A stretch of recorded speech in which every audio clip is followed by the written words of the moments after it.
মৌলভীবাজার চা বাগানে মাদক বিরোধী সচেতনতামূলক আলোচনা সভা অনুষ্ঠিত। মৌলভীবাজার থেকে শেখ মোহাম্মদ আব্দুল হামিদের পাঠানো তথ্য ও ভিডিওচিত্রে সম্পাদক ও প্রকাশক মোহাম্মদ জাকির হোসেন মনুর প্রতিবেদনে দেখুন বিস্তারিত। মৌলভীবাজার সদর উপজেলার মৌলভী চা বাগানে প্রগতি যুব সংগঠনের উদ্যোগে মাদক বিরোধী সচেতনতামূলক আলোচনা সভা অনুষ্ঠিত হয়। যুব সমাজকে মাদকের ভয়াবহতা সম্পর্কে সচেতন করা এবং একটি মাদকমুক্ত সমাজ গঠনের লক্ষ্যে এই সভার আয়োজন করা হয়। অনুষ্ঠানে প্রধান অতিথি হিসেবে উপস্থিত ছিলেন মৌলভীবাজার সদর মডেল থানার সাব ইন্সপেক্টর এসআই হিরণ। বিশেষ অতিথি হিসেবে উপস্থিত ছিলেন বাগান কমিটির সভাপতি ও স্থানীয় ওয়ার্ড সদস্য শ্রী গুরুপন্থে। এছাড়াও উপস্থিত ছিলেন প্রগতি যুব সংগঠনের নেতৃবৃন্দ, স্থানীয় গণ্যমান্য ব্যক্তিবর্গ, যুব সমাজ এবং বাগানের বিভিন্ন শ্রেণী পেশার মানুষ। আলোচনা সভায় বক্তারা বলেন, মাদক একটি ভয়াবহ সামাজিক ব্যাধি যা ব্যক্তি, পরিবার ও সমাজের জন্য মারাত্মক হুমকি। মাদকের কারণে তরুণ প্রজন্ম বিপদগামী হচ্ছে এবং বিভিন্ন ধরনের অপরাধমূলক কর্মকাণ্ড বৃদ্ধি পাচ্ছে। এই অবস্থা থেকে উত্তরণের জন্য পরিবার, সমাজ ও প্রশাসনের সমন্বিত উদ্যোগ প্রয়োজন। বক্তারা আরও বলেন, মৌলভী চা বাগানে কোনো ধরনের মদ, গাঁজা, ইয়াবা, হেরোইন সহ সকল প্রকার মাদক সেবন ও ব্যবসা কঠোরভাবে প্রতিরোধ করা হবে। বাগানকে একটি মাদকমুক্ত মডেল চা বাগান হিসেবে গড়ে তুলতে সকলকে ঐক্যবদ্ধভাবে কাজ করার আহ্বান জানানো হয়। তারা বলেন, আমরা চাই মৌলভী চা বাগান শুধু একটি চা বাগান হিসেবেই নয়, বরং একটি শান্তিপূর্ণ, সুষ্ঠু ও মাদকমুক্ত সমাজের উজ্জ্বল দৃষ্টান্ত হিসেবে পরিচিত হোক। দেশের অন্যান্য চা বাগানের মানুষও যেন এই উদ্যোগ থেকে অনুপ্রাণিত হয়ে মাদকের বিরুদ্ধে সোচ্চার হয়। সভায় উপস্থিত যুবকদের শিক্ষা, খেলাধুলা ও বিভিন্ন সামাজিক কর্মকাণ্ডে সম্পৃক্ত থাকার আহ্বান জানিয়ে বক্তারা বলেন, মাদককে না বলুন, সুন্দর ও সুষ্ঠু জীবনকে গ্রহণ করুন। সভা শেষে উপস্থিত সবাই মাদকমুক্ত, নিরাপদ ও সচেতন সমাজ গঠনে একযোগে কাজ করার অঙ্গীকার ব্যক্ত করেন। অনুষ্ঠানে বাগান কমিটির সভাপতি ও ওয়ার্ড সদস্য শ্রী গুরুপদ দে সহ এলাকার বিশিষ্ট ব্যক্তিরা উপস্থিত ছিলেন।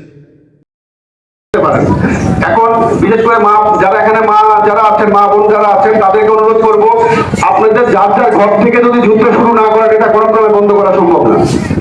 আপনার ঘরে আপনার স্বামী মদ খায় কিনা বা মদ কিনে আনে কিনা, এটা কিন্তু আপনি আমার থেকে ভালো জানেন। আপনি আপনারা সেখান থেকে কমিয়ে আনুন। যেমন আপনি প্রতিদিন 2 গ্লাস মদ খাচ্ছেন, সেখানে আপনি 1 গ্লাস খান, পরে আধা গ্লাস খান, তারপরে আরেকটু কম খান।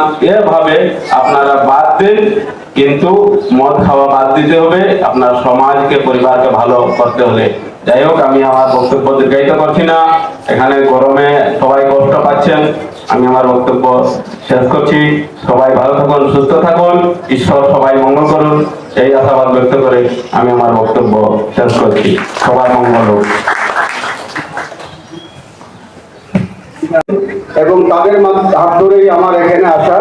এখানে আসার পরে এখানকার ব্যবস্থাপক সাহেবের সাথে আমার পরিচয় হয়, এখানকার সভাপতি মহোদয় জ্ঞানুরাগ বাবুর সাথে পরিচয় হয়, এখানের ইউপি সদস্য যিনি গুরুপদ দে দাদার সাথে পরিচয় হয়, এবং এখানের সাধারণ যারা জনসাধারণ যারা আছেন এখানকার, এনাদের অনেকের সাথেই আমার পরিচিত হয়। এর মধ্যে একটি মার্ডারের ঘটনা ঘটে যায়। জাকির হোসেন নামে একজন মার্ডার হয় বাইরে থেকে এসে, সেই মামলাটা নিয়ে কাজ করতে গিয়ে এখানে অনেকের সাথে পরিচয় হয়। তো আজকে আমাদের আসলে মুখ্য যে আলোচনার বিষয়, সেটা হচ্ছে মাদকের বিষয় নিয়ে, মাদকের যে ক্ষতিকর প্রভাব, কিভাবে এ থেকে মুক্ত হওয়া যায়।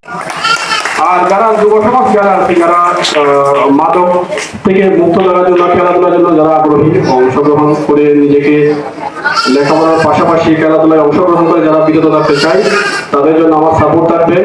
খেলার সামগ্রী, ব্যাট, বল, ফুটবল, তাদের প্রয়োজনীয় যদি আমার কাছে আসে, এটাও আমি আমার পক্ষ থেকে সহযোগিতা করব। আর মাদক নির্মূলের জন্য অনেক সময় অ্যারেস্ট হয়, আবার দেখা যায় সুপারিশ করতেও আসে, স্যার একটু সুপারিশ করেন, এটা স্যার আমরা সুযোগ দিয়েছি, সেখানে আমরা আসলে ফল পেয়েছি, সে ভালো হয়েছে, নাম নিচ্ছি না, সে ভালো হয়েছে, এটা আমরা সাধুবাদ জানাই। যেহেতু ভালো হয়েছে, তো প্রশাসন থেকে বলেছে যে আমাদের হিরণ ভাই, আপনারা বারবার আমরা সতর্ক করতেছি, সতর্ক কতদিন করবে? সতর্ক করার, সুপারিশ মেনে নেওয়ার, সুপারিশকে সম্মান করার একটা সীমা আছে, সীমা যখন ছেড়ে যাবে তখন আর সুপারিশ আমাদেরও মুখ থাকবে না যে আমরা বারবার সুপারিশ করতেছি, যে আমরা তো একটা কথা দিয়ে তাকে যে আমরা কথা দিচ্ছি আর করবে না। এটা করা যায় একবার দুইবার করা যায়, বারবার করা যায় না। তো আমরা প্রশাসনকে সুপারিশ করেছি, এরা আমাদেরকে সম্মান করেছে, আমরা এটা এদের প্রতি কৃতজ্ঞ এবং আমরা আশা করি তাদের সহযোগিতা অব্যাহত থাকবে আমাদের সাথে। তো আমাদের যারা মুরব্বী যারা আছে, যারা পঞ্চায়েত সভাপতি বাগানের পরীক্ষা নিরীক্ষা এবং ওষুধ বিতরণ করেছে, ফ্রি প্রেসক্রিপশন করে দিয়েছে। তা আমরা চাই যে এই ইনসেপশন এবং প্রগতি সংগঠন এই মৌলভী চা বাগানেও এরকম একটা ফ্রি মেডিকেল ক্যাম্প করুক, এখানে চিকিৎসা সেবা যাদের নিশ্চিত হয় সেটা নিয়ে কাজ করবে। আর মাদকের যে বিষয়টা আমি বলতে চাই সেটা হচ্ছে যে মাদকটা হচ্ছে একটা বিষ, বিশেষ করে যেমন নিকোটিন আছে মাদকের মধ্যে, একটা বিষ, সরাসরি বিষ। আপনি যদি একটা সিগারেটের মধ্যেও যে নিকোটিন আছে সরাসরি যদি আপনি গ্রহণ করেন আপনি মৃত্যু হবে। একটা সিগারেটের মধ্যে যে নিকোটিনটা দেওয়া থাকে সেই সমপরিমাণ নিকোটিন যদি আপনি সরাসরি গ্রহণ করেন তাহলে আপনার মৃত্যু নিশ্চিত। তো অনেকেই যারা মাদক সেবন করছেন, এখানে অ্যালকোহল যারা পান করছেন, এই অ্যালকোহল যেটা স্বাভাবিকভাবে তৈরি হয় সেটা একটা নির্ধারিত পরিমাণ অ্যালকোহল তার ভিতরে বা মেডিসিন দেওয়া থাকে, কিন্তু দেখা যাচ্ছে যারা বিক্রেতা অধিক লাভের আশায় তারা কি করে এর মধ্যে স্পিরিট এবং গমের বড়ি ভাজিয়ে তার সাথে পানি মিশিয়ে নকল মদ তৈরি করে আপনাদের কাছে বিক্রি করছে, এবং এতে আপনাদের নেশা বেশি হচ্ছে, ঘুম বেশি হচ্ছে এবং আপনারা শারীরিকভাবে বেশি ক্ষতিগ্রস্ত হচ্ছেন। তো মাদকের এই যে কুফলটা, মনে করেন আপনাদের শরীরে কিডনি ডিজিজ হয়ে যাচ্ছে। আপনাদের এখানে যারা আমার সামনে বসা আছেন, এখন যদি হঠাৎ করে কারো কিডনি ডিজিজ হয়, দেখা যাচ্ছে আপনি 5 লাখ টাকা চিকিৎসার জন্য প্রয়োজন, অনেকেরই কিন্তু এই 5 লাখ টাকা খরচ করার মতো অ্যাবিলিটি নাই। তাহলে আমরা কি করতে পারি, যেহেতু আমরা ওইটা পারবো না, এই জায়গা থেকে সরে যান। আপনারা যদি তৈরি না করেন, যারা খায় সেবন করে তারা যদি পায় না, দোকানে মাল থাকে না, তারা কি খাবে? আস্তে আস্তে তারা বাদ দিয়ে দিবে, কিন্তু প্রথম বাদ দিতে হবে যারা তৈরি করে তারা। আমি তাদের পায়ের তলায় হাত রেখে বারবার বলছি, আপনারা এইখান থেকে সরে যান। আপনাদেরকে আমরা কিন্তু এখনো তেমন কিছু বলে নাই, অনুরোধ করছি। আমি অনুরোধ করছি আপনাদেরকে, আপনারা তৈরি করা বাদ দিয়ে দিবেন, আস্তে আস্তে বাদ দিবেন। তার মানে আমি অনুরোধ করছি 1 সপ্তাহের মধ্যে আপনারা বাদ দিবেন, অন্যথায় আপনারা যদি বাদ দেন না তাহলে আমাদের করণীয় হতে যথেষ্ট, আমাদের কাছে যথেষ্ট ক্ষমতা আছে, আমাদের কাছে যথেষ্ট বুদ্ধি জ্ঞান আছে, আমরা ইচ্ছা করলে তোমাদেরকে প্রতিহত করতে পারবো, কিন্তু আমরা চাচ্ছি না আমরা আপনাদেরকে প্রতিহত করব। আমি চাচ্ছি আপনারা ধীরে ধীরে ধীরে ধীরে সরে যান।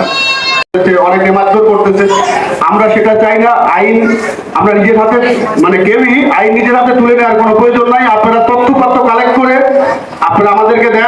না খায় তাহলে তো বিক্রি করতে পারবে না, ব্যবসা না হলে তো সেখানে থাকবে না, ব্যবসা আরেক জায়গায় করবে। এখন আপনাদের চাওয়ার উপরে ডিপেন্ড করতেছে আপনারা কি চান, আপনারা কি খাবেন কি খাবেন না। আপনারা যদি খান সে তো একটা কেন আরো 5টা দোকান করলে বা সমস্যা কি। আর যদি না খেতে চান আপনাদের সামগ্রিকভাবে সিদ্ধান্ত নিতে হবে যে আমরা খাবো না, আপনারা জেলা প্রশাসক মহোদয়ের কাছে আপনাদেরকে যেতে হবে, এবং জেলা প্রশাসক মহোদয় আপনাদের সবার চাওয়ার উপর ডিপেন্ড করে উনি ব্যবস্থা নেবেন। এখন সেটা যদি আপনারা না চান তাহলে তো জেলা প্রশাসক মহোদয়ের এটা ব্যবস্থা নেওয়ার কোনো সুযোগ নাই, এবং আপনাদের চাওয়ার উপর ভিত্তি করে তিনি ব্যবস্থা নিতে পারেন। এটা আপনার প্রশ্নের একটা উত্তর দিলাম। আর দ্বিতীয় উত্তর হচ্ছে, এখানে বিভিন্ন জায়গায় দেখছেন সারা বাংলাদেশে অনেক জায়গায় মাদক বিরোধী অভিযান চলছে, এবং